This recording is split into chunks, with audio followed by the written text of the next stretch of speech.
Happy Mushoku Mondays, everybody. We are back for the final chapter of Volume 6 of Mushoku Tensei Jobless Reincarnation. I swear, this time we're going to finally finish it. I meant to finish it in the last video, but like with that video, just ran too long, so I figured, okay, we'll just do a separate video. Because honestly, with extra chapter distorted but unchanged, there is a lot of really cool stuff in here that I want to discuss. Mainly two key topics that we're going to be getting into with that chapter. And like I said, I didn't want to rush through it, and there's a lot to discuss in it, so sorry for delaying the end of Volume 6 by another week, but I'm already starting into Volume 7, and I'm already excited to get into the new stuff, the stuff that's beyond the first season, and I cannot wait to start discussing a lot of that stuff. But yes, as usual, thank you guys so much for joining every single week for Mushoku Mondays, the premiere. I was late last time, and I'm still feeling bad. Like, I hate so much that I was late for that premiere. I so badly wanted to restart it, but it's always fun. I don't know if is Andrew here. Is Andrew in the chat? I almost want to wait and see if he pops up in the chat, but that doesn't work. But yes, thanks to everybody for dropping by every single week. It's so much fun talking to you guys, discussing pretty much what I'm discussing, which is kind of a weird thing, but it's always fun. Additionally, anybody that supports the channel, sharing out the videos, hitting the like button, leaving comments, supporting through Patreon, through our tips link, becoming a member of the channel itself. All those methods that people support the channel, I greatly appreciate it. It means so much to me. But yes, with all that said, as per usual, everything in this video is speculation. Please keep spoiler out of chat. Keep it out of comments. Greatly appreciate it. But yes, let's jump into extra chapter, distorted but unchanged, of Volume 6, Mushoku Tensei Jobless Reincarnation, the novel series. Starting out the extra chapter, we open up with a carriage that is carrying Ginger York of the Shirone Kingdom, obviously, Lilia Grey Rat, and Aisha Grey Rat. They are currently traveling through the Sanakia Kingdom. For much of the travel, Aisha has sung the praises of how amazing Kennelmaster is, even admitting not to being embarrassed that she had to change right in front of him after wedding herself. She figured it was because of love. Lilia was confused. She assumed that Aisha figured it out. Like, she called him Big Brother. So, again, she's really confused. She contemplated telling Aisha the truth, but felt that her recent approach was flawed. Pushing so heavily about how perfect Rudius was, she figured that Aisha, being smart, had honed in on the flaws that Lilia was trying to cover up, knowing, yes, that typically people assign great importance to things they discover themselves. This is something that Aisha had figured out. Sadly, Lilia had realized at some point that Aisha thought that she was full of lies, and that her brother was a good-for-nothing. And yes, Lilia herself realized that she's partly to blame for that she should have figured out some better way of telling Aisha about Rudius. Ones that didn't involve putting him on some sort of pedestal, like an object of worship. However, it was too late to admit to her mistakes. At some point during their stay in Shirone, Lilia had given up changing Aisha's mind. But yes, through some twisted fate, Aisha began lavishing praise upon her brother, the Kennelmaster. If she revealed that Kennelmaster was Rudius, would her hatred disappear? Would she finally serve Rudius like Lilia wished? But then, Lilia obviously notes, Aisha hates lies and deceit. And yes, Lilia did not know why Rudius was hiding his identity. Through Aisha's clever nature, she'd typically seen through all adults' attempts at glossing things over. Revealing that Rudius was Kennelmaster this late in the game might make her hate him more. It's almost humorous how much Lilia is thinking almost exactly like Rudius, despite them kind of trying to figure out the situation in their own way. Aisha speaks up, "Hey, mother, if my brother is actually dead, I'd like to serve Kennelmaster instead." Normally, a comment like this would lead Lilia to smacking Aisha over the head, but all she could do was offer a bitter smile. Honestly, being unable to come up with a decision, Lilia was forced to listen to Aisha go on and on. Aisha continues, "I'd do my best if it were to serve Kennelmaster, but then one day, when my guard's down and I'm getting changed and all defenseless, he'll come in and push me down, all hot and bothered, and make me his mistress. That will mark a beginning of a daily routine of obscene lovemaking. To me, it'll just be a physical relationship at first, but then one day, he'll propose to me saying, 'I want your heart as well,' and he. It's at this point that, yes, we learn, in Aisha's head, she's laughing to herself. She knew the truth. While her brother wasn't perfect, Aisha believed that he was exceptional, just as her mother said. But she was using this opportunity to torment her mother. Aisha honestly, and this is the sad part, didn't have a good relationship with her mother. Lilia was over-controlling, ordering her to do things since she was little, refusing to give her an explanation even if she asked. And apparently, it was all to serve Rudius one day. It was no wonder that Aisha had grown sick of it. That is, until she actually met her brother. Voiceless casting, charging into surrounding royal palace to rescue them. Yeah, and yes, his kindness after she peed herself. Washing and cleaning with no sign of disgust.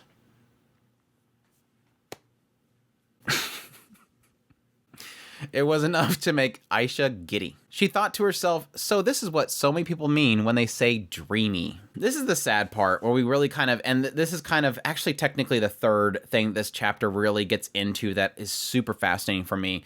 And it's something that I think most people would probably have assumed at this point. Way back when we were first talking about Paul talking to Rudius about life back at home when they finally made up. Paul was talking about the fact that, yes, he was trying to get Lilia to let Aisha do other things, but yet Lilia, she glared, I think she said something like she glared at him and pretty much emphasized that she's going to do things the way that she's going to do it, and it's to serve Rudius. All right, I don't think he said that, but that you knew that's what she was doing. She was honing Aisha to absorb all skills of serving. And yes, you would assume that a kid in an environment where she's got a sister that's having fun doing whatever she wants to do, why can't I? Why am I doing all this for this one person? What exactly? Why is that the case? And yes, this is a normality in this world, I would assume. Any maid in this world would probably do the same thing for the daughter. That's what you're gonna do when you grow up. It's not like you're gonna suddenly go to college and become a noble.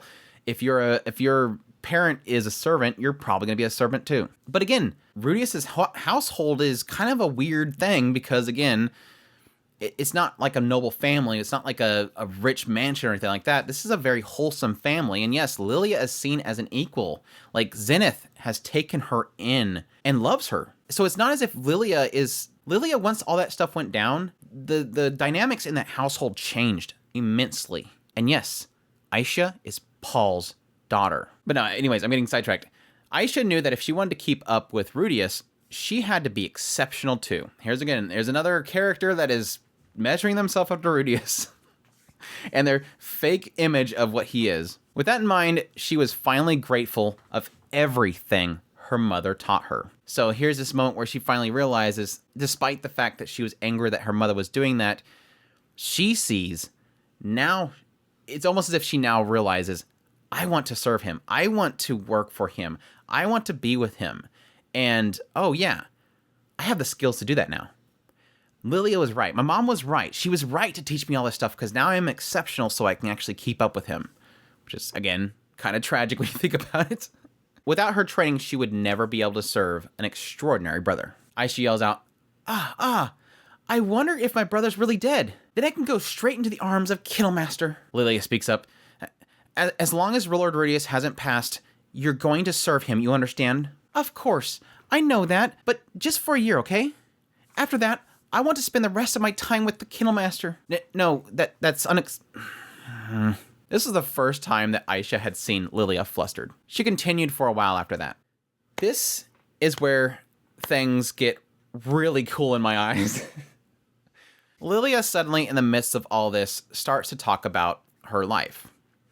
And yes, I kind of alluded to this I think it was in the previous video. This concept of the same story, different perspective, tells a different story. And this writer is so good at this because, yes, we're going to get pretty much the story that Paul told about the sword hall, his training hall that he went to where he met Lilia. But again, let's remember his story there.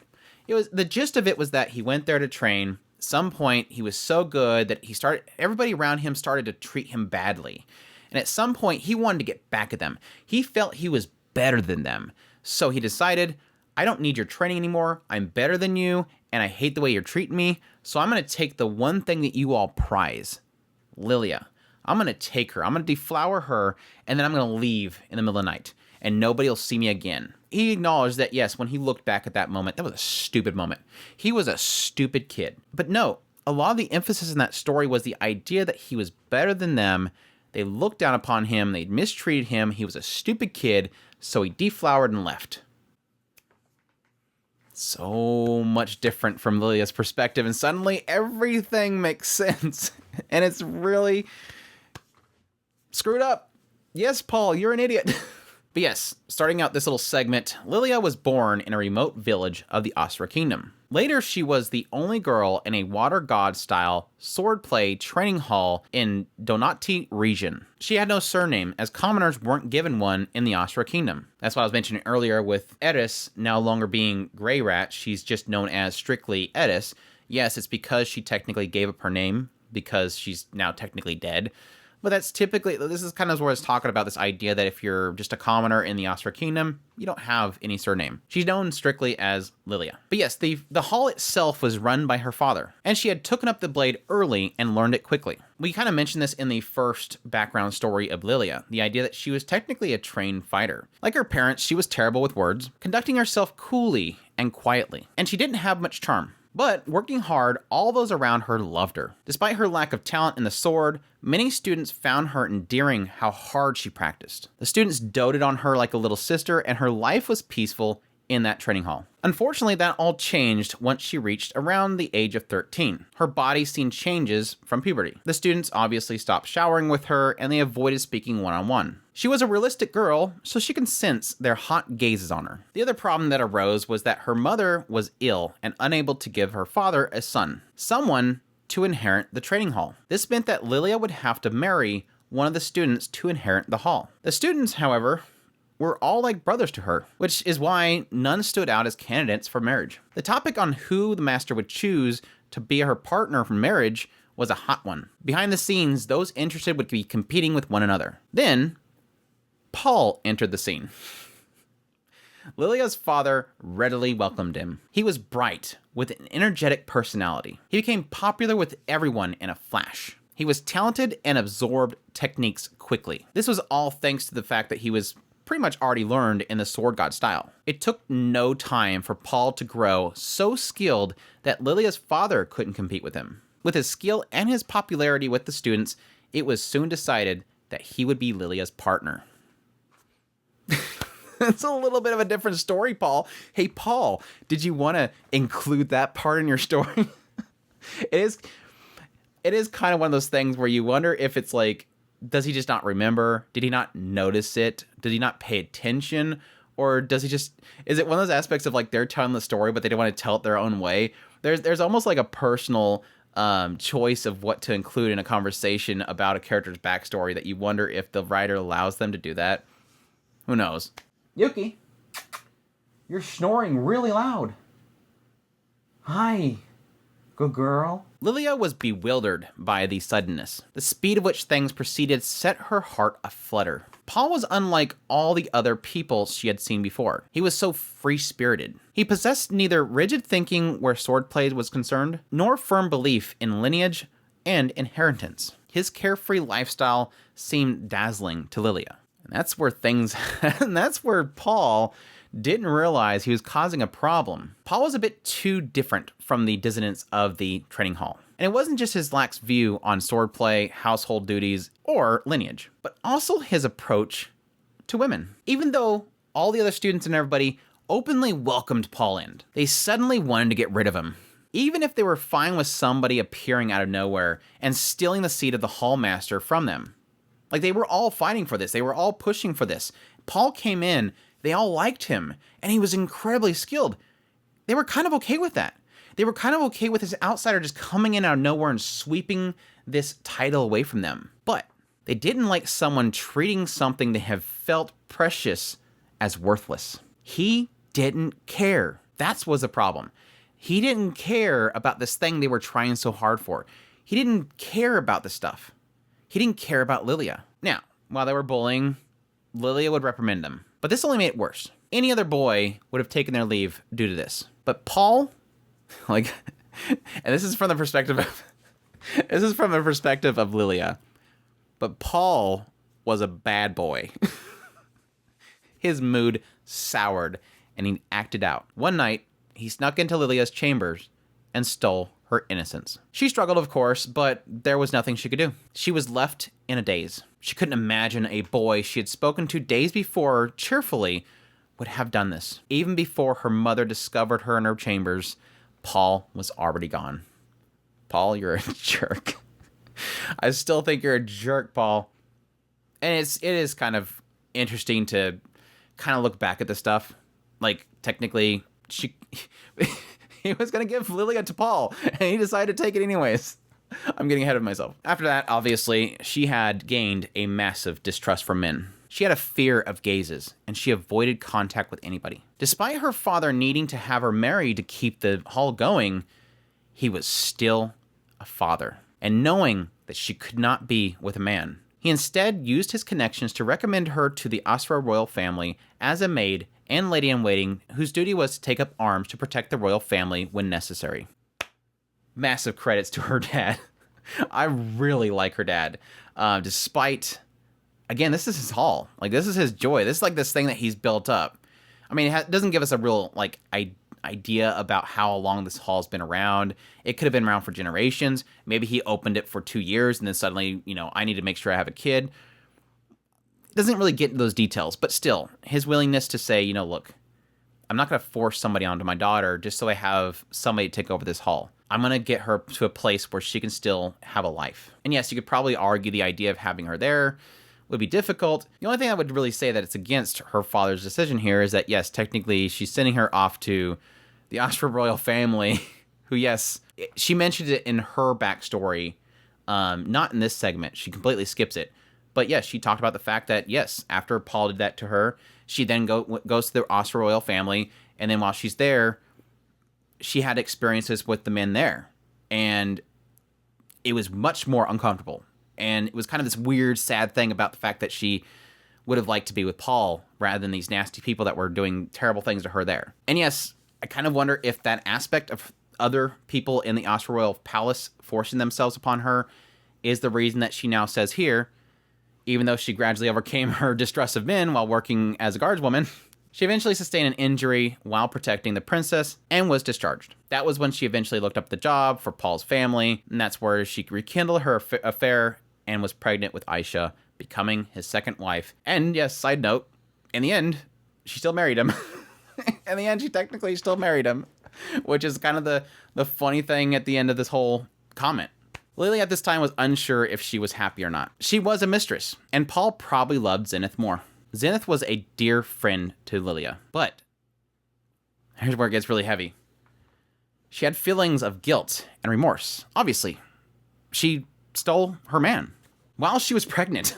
Yet, still, they accepted her as family, but her anxieties and insecurity persisted. And yes, Rudius supported her in this dark time and saved their lives when she was pregnant. All that she can think of at this point was raising her daughter to one day serve Rudius. But what did this say about her and her relationship with her daughter? Yes, like I said earlier, even Lilia's father cared for her happiness more than his own hall, which is why he helped her find another path. Was Lilia, at this point, trampling over Aisha's feelings, her own daughter, using her to buy herself peace of mind? This only got worse when she realized how smart her daughter was. I'm getting way too far ahead. Like I said earlier, really super cool to realize that, again, from Paul's perspective, he went to that hall, he was so good, everybody started treating him poorly, and yet he thought he was better than everybody, so he decided to deflower her and leave. Get back at him. But again, no. It was because he was trampling over their feelings, and yeah, maybe a couple of them were being snotty to him, but Lilia's father was going to let him have the hall, and he was going to be married to Lilia. Like, he had all the opportunities opened up for him, and all he can think of in his dumb young mind was that I'm better than them, and they're treating me bad, so I'm going to show them, and stomps out the door. All the opportunities for him to have a really good life there was there. Now, did Paul want that? Would he have wanted that? That's the other question. There's no way to know that he would even want to settle down there and to be wed to Lilia. There's nothing saying that he was going to get anything from that. But still, different perspective, different story. And yes, it solidifies Paul is a dirtbag. It solidifies, once again, Paul, you're a dirtbag. Paul, you're a dirtbag. But now this is where it starts to really get in the mind of Lilia. This is the second segment. This is the second thing that really does shock me about this chapter. The moment that we finally see Lilia honestly acknowledge, wait, all I'm doing is just basically trying to apologize to Zenith. I'm doing this because I wronged Zenith, and Rudius saved me. And now I'm setting up my child as a sacrificial lamb. This child that I got from betraying Zenith, this child that I got from Paul, I am now going to use it to help Paul's son because he helped me. Just to ease my mind and feel like I at least did something good with it. Well, I shouldn't have done it anyways, so I might as well just use it for this to bandage up this situation over here. No, that's your daughter. No matter what the circumstances, how it came to be, no matter if you betrayed Zenith, it's still your daughter. It's separate from your own self. That's the problem that you're having. You're not separating it from your own emotions and your own problems. You're making it solve your problems. And a child isn't for solving your problems. But no, again, I want to emphasize, I really got to kick out the fact that in the end, Paul still married her. She still ended up marrying him in the end. So I was like, what are the odds? But no, it was really sad to learn just how badly Paul's doing that to her affected her. Because again, we don't get that idea of that time between those 2 points. We hear Paul's story up to the point where he deflowered her and left. And then the beginning of Lilia's story that we get from Lilia starts from the point that she's in the Ostra Palace. Yes, it mentions that this happened back here, but it doesn't mention the fact that she couldn't be around men. Like, it made her terrified of gazes. She was traumatized by this experience, and she was afraid of men at that point, understandably. Again, it's kind of interesting that it doesn't really mention the idea of what kind of helps her out of it. And again, the only thing I can think of is the fact that, yes, when she gets to the Ostra Royal Palace, these other people force themselves upon her. And she's kind of forced to have to accept that she's going to be touched by men, which is even more heartbreaking. But I don't know, maybe later on it'll clarify that whole aspect, but I'm assuming that's the reason why. And I'm surprised that it wasn't mentioned here as being the method, because it's not like this writer holds back on any of this crap. Now, this is where Andrew just about lost it reading. I just about lost it reading this part. Again, in the wake of her talking about the fact that she's using her daughter just for her own peace of mind. This all changed when the displacement incident happened. They were transported to an expensive-looking room and soon were surrounded by guards. In that moment, Lilia pushed Aisha behind her and took a candle stand in her hand. Yes, due to her time being away from training and the fact that she still has this injury, she was soon captured. As they dragged them away, she could only think about her true feelings. Lilia could only think about her true feelings to save her daughter. Please, just spare the girl. Please, just help my daughter. I don't care what happens to me. Just my daughter. Lilia wept and screamed pitifully. But those words came unbidden and unconsciously.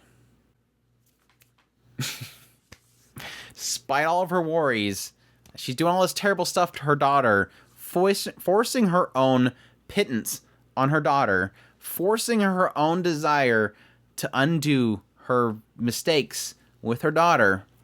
She's still her daughter. Subconsciously, when the moment happens, my daughter.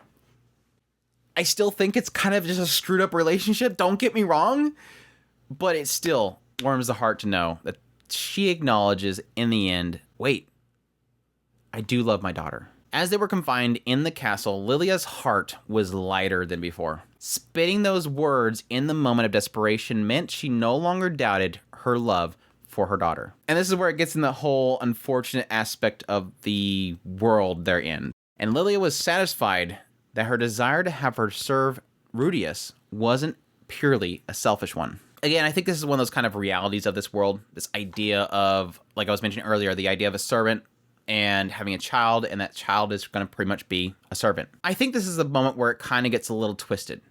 Yes, it's nice that Lilia finally acknowledges the idea that despite all this, despite her uncertainties, she still loves her daughter. In the end, she still loves her daughter. But it's one of those things where it's almost like she understands, like, right, I'm trying to read into the sentence so much, and she was satisfied that her desire to have Aisha serve Rudius wasn't purely a selfish one. In a sense, what it's technically saying is that means that there's a selflessness about the idea of Aisha serving Rudius. Because Rudius is a good person, because Rudius is amazing, that this is a good path for Aisha. Like, Aisha has an opportunity here to serve Rudius, and he's going to be somebody special. And it could be a subconscious thing that because she loves her daughter, this is a good thing for her to do. It's best for her. That Aisha will one day appreciate it, which technically, yes. As we've seen earlier in this chapter, yes, she did. She finally was happy for all that she did, for all that she was trained. You're snoring again. Your tongue's hanging out too. Gosh, if people could see you. Moving on though. Aisha was free-spirited and independent, perhaps because she took after Paul. She hated being restrained and found her mother suffocating. She couldn't comprehend why she should serve Rudius. And, being so clever, Aisha detested working hard towards a goal that she couldn't understand the meaning of. Still, Lilia didn't give up. She taught Aisha everything, knowing one day she'd understand. As long as Rudius remained the same person he had been on the day that he protected Lilia, Aisha could understand, or so she thought. Aisha suddenly speaks up again. Ah, big brother Kennelmaster. Ah, he's all I can think about. Those sturdy arms that lifted me up. His gallant face. Yes, Aisha understood. But this was also wrong. This wasn't the way that Lilia wanted her to come to understand Rudius. So she finally speaks up. Aisha. Aisha's mischievous smile suddenly shifted to a tremble of surprise at her mother's movements. Lilia had a habit of smacking Aisha on the head when she did something bad. But, being clever, Aisha knew how to bait Lilia into hitting her and resolving it with a sorry. But this time, she didn't know why her mother was angry.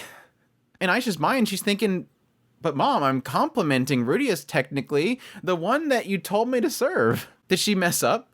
Or was Kennelmaster not her brother after all? Suddenly, Aisha's wondering, wait, if I'm praising Kennelmaster, who I think is my brother, and now suddenly Lilia's mad, my mom's mad, maybe he's not my brother. Maybe I made a mistake. As Aisha froze, Lilia placed her hand on her head. Mother? Her hand slowly moved to her back and pulled her in close. Aisha, Mr. Kennelmaster, or Master Rudius. Whoever you choose is fine with me. In the end, Rudius refused Aisha. But Lilia knew in a few years, the day would come when they would finally reunite. It really feels like right here, this is a turning point for Lilia and her relationship with Aisha. Like almost as if she's insinuating that she doesn't care what Aisha does at this point. She just wants to focus on making sure that she is a wonderful, remarkable woman. Serve Rudius, serve Kennelmaster, she doesn't care. As long as she grows up to be a remarkable woman. The idea between the two of them is really Rudius, the one that she was raising her to serve, and this figment of what she wants to go to. Again, it's that whole aspect. She doesn't know if Aisha truly knows if it is her brother. But, okay, your brother or not, she doesn't care at this point. As long as she grow up.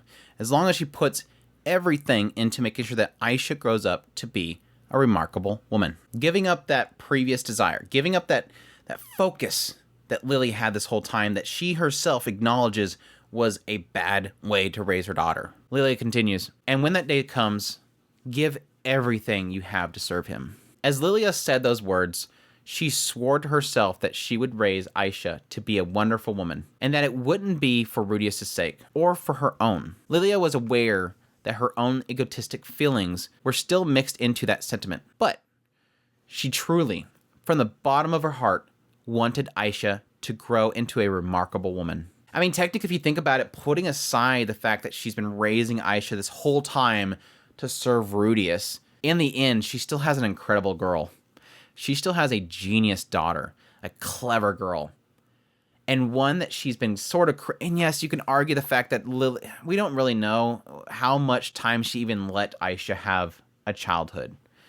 But still, in the end, again, this is a different world.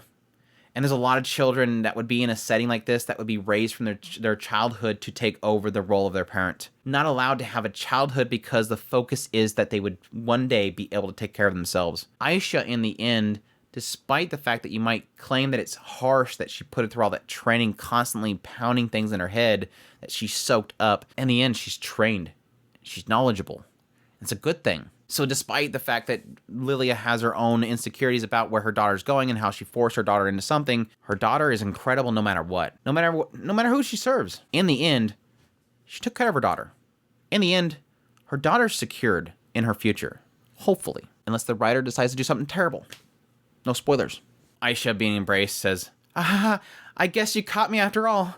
Huh?" Aisha felt uneasy about the soft sensation on her head, and her lips curled upward. I knew, of course, that Kennel Master is my brother, so I just wanted to try teasing you, just a little. As she stammered her incoherent excuse, it suddenly occurred to Aisha that she might never have been embraced like this by her mother before. As soon as she thought that, an incredible wave of happiness swept over her. It was the first time the young girl ever experienced crying with joy. Confused by the tears that refused to stop, she just wrapped her arms around her mother and soaked her shoulder. And yes, Ginger, who had been watching the two, averted her eyes. Her gaze turned to water patties as they rippled in the winds, extended as far as the eye could see.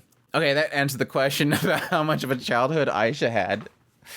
The first time she ever remembers being embraced like this by her mother. That's the sad part.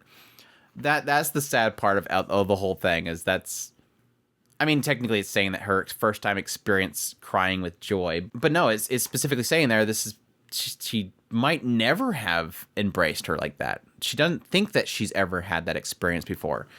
Super sad. Again, super fantastic chapter, and I'm kind of glad now that I'm looking at the timer that I waited until doing a separate video, because again, I kind of assumed I would kind of want to blab on a lot about this chapter. Like I said, key points here. Different perspective, different story of Paul. I've talked about it 2 times now, so I'm not going to get too detailed with that again, but still a super cool segment. But again, the other key part being here is really finally seeing Lilia the Mother. Not Lilia the servant, not Lilia the life of Lilia the Mother. And specifically Lilia as, and this is, call me bad for this, but is honestly the first time I've really kind of pondered that whole aspect. I think even back when Paul was talking to Rudius about how Lilia was raising Aisha, and pounding stuff into her head was really what they were kind of putting there. And the assumption there was, yeah, to training her to be a maid. And again, we kind of technically got that aspect and the idea that when we watched the anime's first season, it was emphasizing that Aisha was mad that she was going to be serving this perverted brother. And that's all that she ever was told by her mother, that she's going to serve her brother. But I never really thought about that aspect. I never thought about what Lilia thought about that.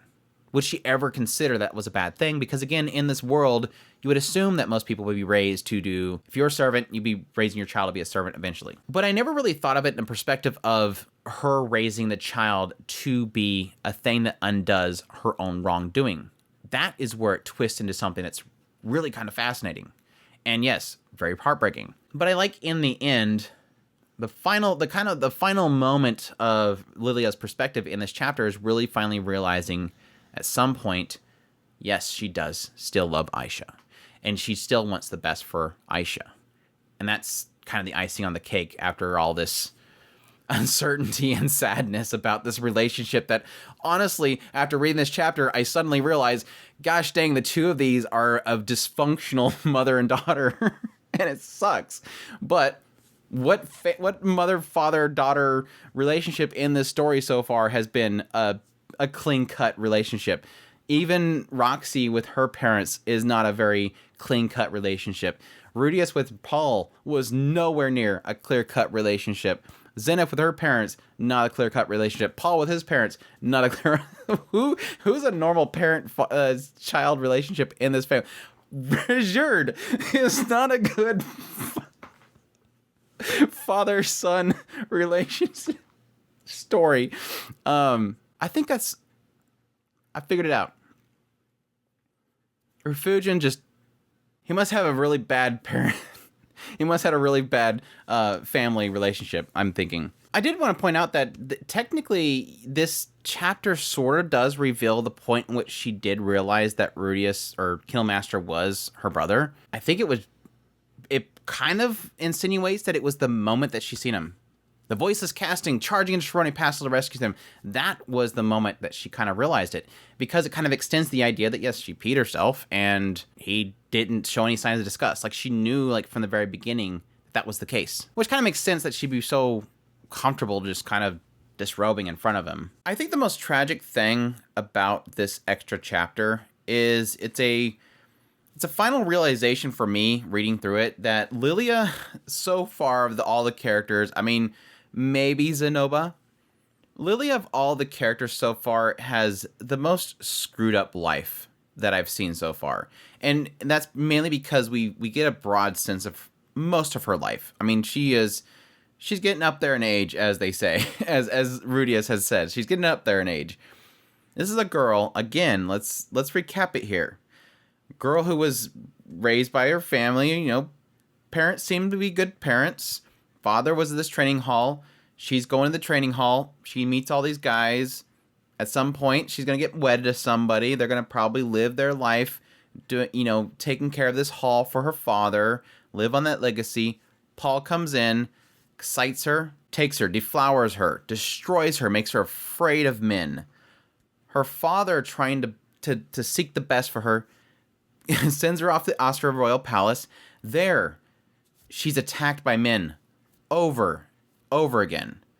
One day, saves a princess, gets nearly killed, injured, discarded by the Austria Palace. Finds this help wanted poster from this guy that literally destroyed her life, goes there to take care of his children. And yes, from that point on, just really becomes this aspect of her being locked into a state of regret. She does this thing with Paul, this fling with Paul. She's basically having to live in this household. And I know it's that whole aspect of she technically lured him in from her perspective. Paul grabbed into it. But she's living in this household with the man that destroyed her life. And she's serving him. She technically used the aspect that he did that to get into the household. Again, I know that she manipulated him. I know that she went in there willing. But she's still there, and she's dealing with the fact that she's hearing the moaning noises and the grunts from this guy that did the same thing to her. Lures him in, becomes pregnant, feels this regret for betraying Zenith, this person that welcomed me in, fed me, took care of me, treated me like a family. And then, yes, Rudius speaks up. She's able to stay there. And then the entire time from that point on, when she has Aisha, she's constantly training this kid to repent. Lilia has had such a screwed up life, and it has leaked into her daughter. Like, it didn't take me until I read this and I'm editing and everything to realize Lilia has the most screwed up life. And it all started with Paul. Her whole life would have been great. She would have, again, if Paul never showed up, she probably would just wed some guy. They would, have the training hall. They would live together happily ever after, have children that will be in the training hall. But no, Paul happened. Paul screwed up her life so bad.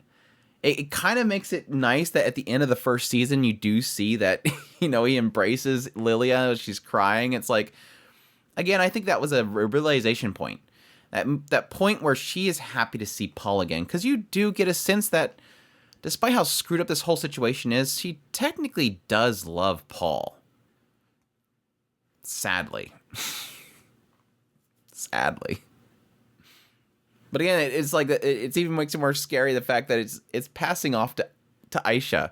Now Aisha's being formed to take care of Rudius. And yes, again, this chapter does emphasize the idea that she doesn't care at this point where she goes. But still, there is an aspect of pushing that upon Aisha, breeding her and molding her to be this perfect maid, making her daughter be her repentance, her forgiveness for, again, seducing somebody who destroyed her life. He destroyed her life. It's sad. It's super sad. I think Aisha will be fine. I think she's smart enough. But still, Paul's a dirtbag. But no, that's that is the extra chapter. So that's it. Finally, at this point, I am finally done with Volume 6. So really great journey so far. I guess that I need to come out clean at this point. I apologize to everybody. I know I've been telling a lot of people that I would be continuing beyond the anime with the light novels and the Mushoku Mondays, but I kind of started thinking about it last week that I don't think I'm going to do it. I really do. I rewatched the trailer for second season, and I kind of just want to keep that mystique going into the second season. I don't really want to know what's going to be happen. I really enjoyed doing the episode by episode impressions. I don't really want to know what's going to be happening in the story going into it. I think that's kind of the charm of it. So I think my plans are now is to watch season 2, and then I'll continue Mushoku Mondays. Joking. I'm joking. I'm joking. Yeah, I'm looking forward to it. I'm really looking forward to jumping into Volume 7. Like I said, I've already kind of started peeking into it, and I thought about going ahead and reading the first chapter and doing that part of this one, but with everything that's kind of going on right now, I'd rather kind of focus all my attention on building a really solid first, video for Volume 7 and just dive right into it rather than cutting them up into the 2 videos. So that probably means that today's video is probably a little shorter than most, but at least you know that I didn't croak my computer for once. But yeah, there's no stopping this train. We're still moving forward. I thought some people might like this, but I decided to go ahead and kind of deep dive into where we're kind of seeing most of the characters at right now. Again, we're seeing Rudius. He is now obviously going to the northern region. We have obviously Elena Lisa and Barigari are both taking a boat to go across towards that northern area. Kishirika apparently is cursed of some sort, so she can't leave the demon continent. So she's still back there at the port town probably, or unless she's going to charge off to try to find somebody again. Roxy and Talhand obviously are heading down the demon continent to go towards Milshin in order to talk to Paul, which they will get together, assumingly. I don't know where Talhand's going at that point. I'm guessing once they get there, Talhand's just going to march off, or maybe he'll just wait outside. But I'd assume that Talhand's not going to go with Roxy at this point because Roxy's going to be joining up with Paul, and they'll be heading over to the Begret continent. So basically, Roxy's going to be working with Paul in order to go down this maze labyrinth in order to find Zenith. Now, the curious question is going to be, and this is again me speculating, I don't need the answer to it. The question is going to be if Barigari will arrive in the northern region and find Rudius to get him to come down to the Begret continent, which we talked about the fact that they technically can cut over to the Begret continent from that northern tip of it, where apparently it's like more icy. Go down there to where that maze labyrinth is. The same time that it's going to take technically Roxy to go all the way down the Milshin, find Paul, and then go all the way over to Begret. Technically, it's kind of the same amount of time there. So I'd be curious if they're going to meet there at the same time in order to assist each other. Having Paul and Rudius, and I don't know if Talhand will go, but maybe Barigari will go with them. I don't know. I'd really love to see Barigari going with them down in the labyrinth. Somebody reminded me, yes, we have technically seen Barigari in the season 2 preview, and I was like, oh, I could have used that picture in the last video. But yeah, our speculation is that Sylphie is Fitz, which is with Ariel going up to that northern region as well. Pretty much the same place that Rudius is going up to right now. Geese was technically heading towards the Begret continent as well, so maybe he ends up finding out when Paul arrives there that Zenith is down there. Now here's the question mark. My assumption is that Ghislaine is with Edis. In the anime adaptation, Ghislaine is with Edis. But technically, do they part ways? Because the light novel sort of says, taking Ghislaine up on her word, Edis decides to go to the Sword Sanctum to train. But is in the anime that the point where she goes, okay, that's what Ghislaine wants me to do, I'll part ways with her, or do they end up going together? I think technically Alphonse said that Edis and Ghislaine are traveling. Like they left together.